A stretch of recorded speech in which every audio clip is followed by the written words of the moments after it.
So really what this means is it's going to allow a more fluid experience to more quickly take you from data analysis to test. Previously you had to do your analysis in Google Analytics and then open up Website Optimizer, do a lot of setup and configuration, and to really make all that happen. This is much quicker. And the other thing it means is there's no more excuses.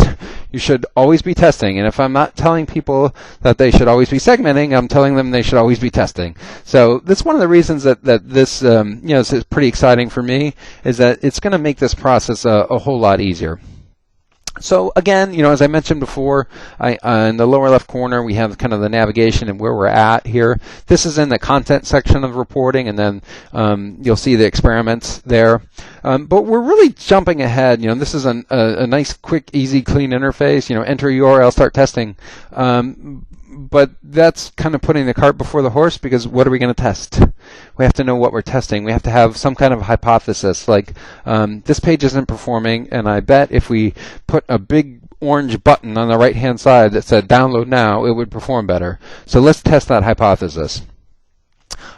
One way to kind of get to a page to test is there's literally no limit to the way you could do this, but one of my favorite ways to use analytics is really to look at the landing pages reports, or what used to be top landing pages.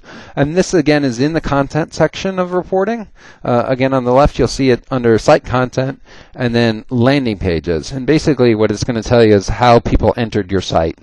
And in and of itself, it is interesting and has some interesting information for you. But we want to customize this report a little bit. So let's select this comparison metric in the upper right, and this will let you compare these pages to other site performance. And I think that's the best way to really leverage this tool. By default, once you do that, it's going to compare visits to visits, which isn't extremely powerful. So we want to just take this drop down here and change that to bounce rate. And if you don't know what a bounce rate is, basically it's the percentage of single page visits to your website. And I really can't think of any scenario where that's a desired outcome, where you have people that come to your page, view that one page on your website, and then do nothing else. They leave. That's it. So bounce rate is a very important metric to understand and also to leverage. In this case, I've got a collection of pages here which are mostly blog posts, which isn't entirely fair, because by definition, normally blog posts would have a fairly high bounce rate, just because people are looking for rudimentary information on analytics cookies, for example. They're going to come, look at that content, and leave. But still, if you do this to your own site, I think you'll see some variances here in terms of the performance of different pages on the site. One thing I do want to point out, though, and you have to remember when you're with analytics, is that green is good and red is bad. So in this case, you have a negative number, 31.89%, negative 31.89, but a green line. And that's because the bounce rate is actually 31% lower for this particular page. It's performing very well as compared to the site average, and that's why it's green. So the other 4 pages might be a candidate for testing, and this is the way that you'd want to kind of go through this analysis process to identify, for example, a landing page to test. So after we have identified that page, now let's go to experiments, which again is in that content section of the reporting. So come out of the site content subsection and come into experiments, and then all we're going to do is put in that page right here and click start experimenting, and we've got a super easy 4-step process to get this all done. The first thing you need to do is really title this experiment so that you've got something relevant as you go through and create multiple experiments. You know what this is about, homepage test, homepage orange button test, whatever it might be. And you're going to have your original page that you already put in. In this case, I'm using our website just as an example. And then you're going to put in your B variation. So we've got our A variation, now we need our B. This is a different version of the web page. And what's going to happen really is that what Google Analytics is going to do when this is all set up and running is that it will dynamically serve both versions of the page. So one visitor might get the A version, the next might get the B version, and then subsequently every time that person comes back, they're going to see the B version of the home page as long as the experiment and the page is active. And this lets you understand over time, as Google Analytics gets enough statistical data there and it reaches statistical significance, which is the better version. So the next thing that you can do is really set your experiment options. Very important. I talked about goals before. As you can see, this is all goal driven. This Google Analytics needs to understand.